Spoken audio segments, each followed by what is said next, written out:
So this is the parasympathetic nervous system, and here that is the same like the preganglionic and the postganglionic neuron that are involved the transmission of impulses from their source to the effector organ.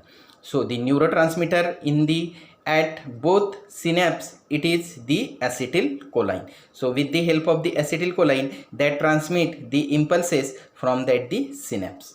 Then first, that is the preganglionic neuron. So it has the cell body either in the brain or in the spinal cord.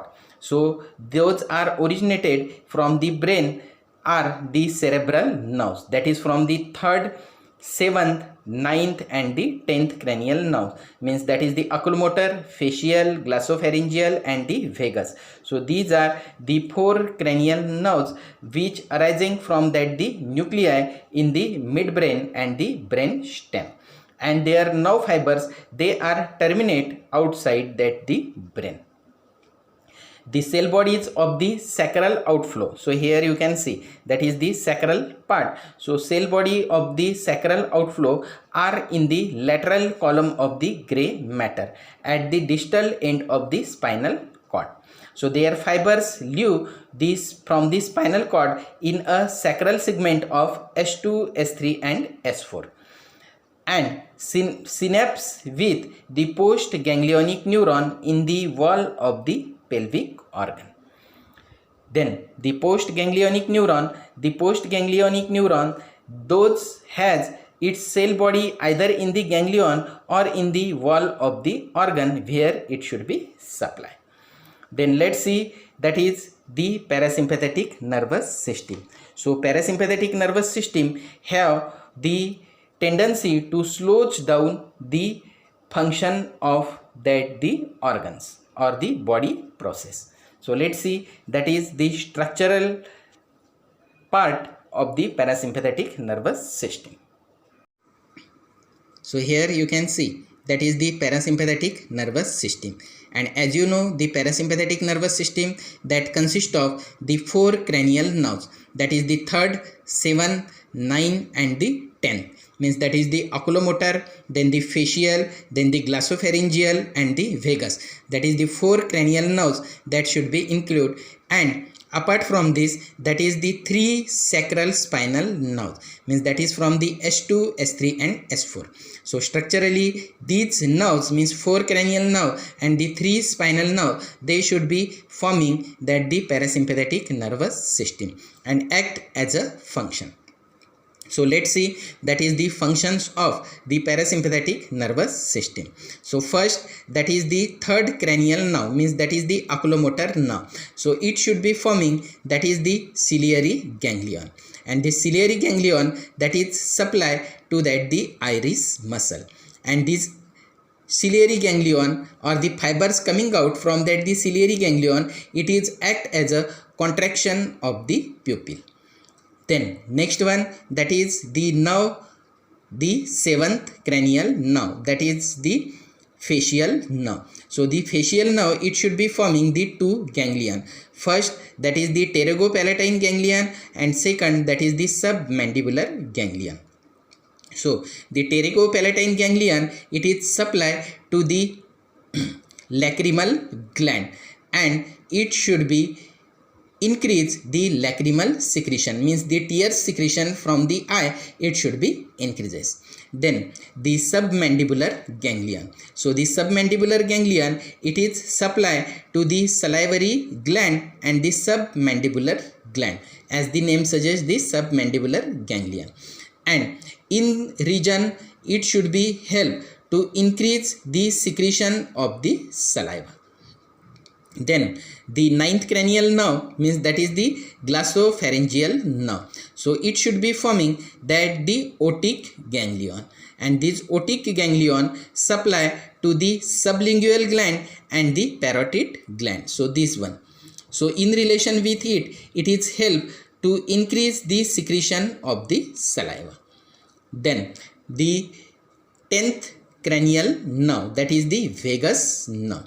So the vagus nerve, here it is the large cranial nerve and it is supply to the heart and the coronary arteries. Then the second branch, it is supply to the trachea and the bronchus. Then the next branch, that is supply to the stomach.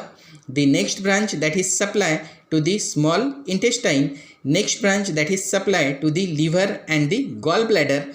Next to it, it is supply to the pancreas. Next to it, it is supply to the kidney. Next to it, it is supply to the small intestine. So you can imagine that is only single 10th cranial nerve, that is the vagus nerve, it should be supply the most of the visceral organ which is present into the abdominal cavity and into that the thoracic cavity.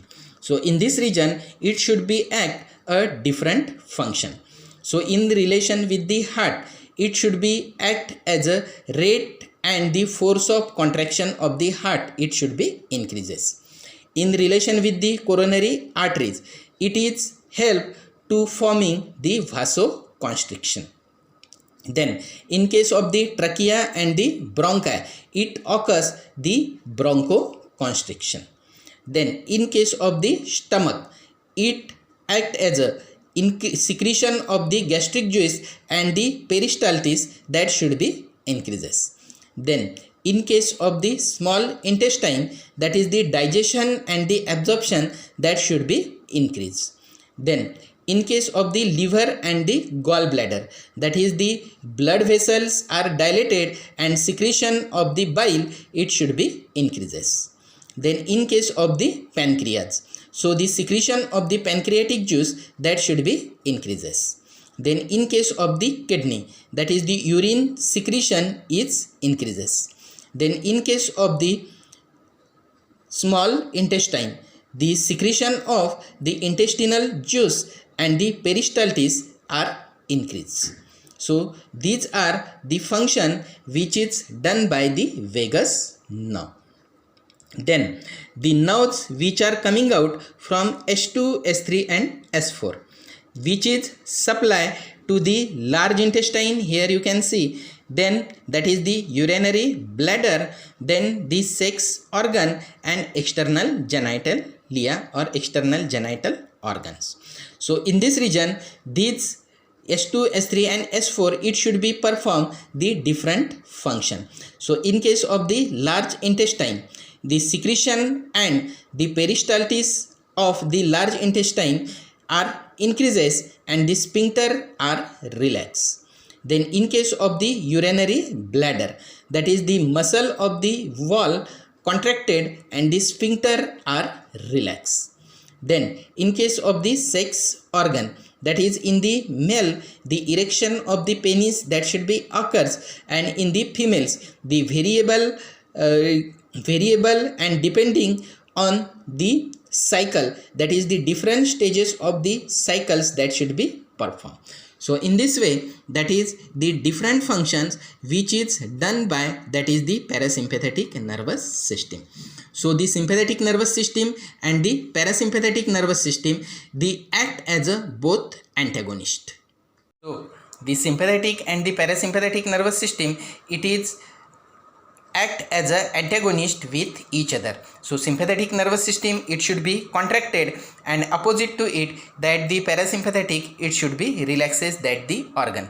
Means when the peristalsis of the intestine, that should be occur, so contraction that should be occurs by the sympathetic nervous system, and the relaxation of that the intestine, that should be occurs by the parasympathetic nervous system. So in this way, that is the vasoconstriction, vasodilatation, bronchoconstriction, bronchodilation, heart rate decreases or increases, or the pupil contracted or the dilated, etc. All the functions, they are done by the sympathetic as well as the parasympathetic nervous system. So that is the important function or the visceral organ activity which is performed by the autonomic nervous system, and it is not controlled by us. So all the movement that should be occurs in our body automatically. So the name is given that system, that is called the autonomic nervous system.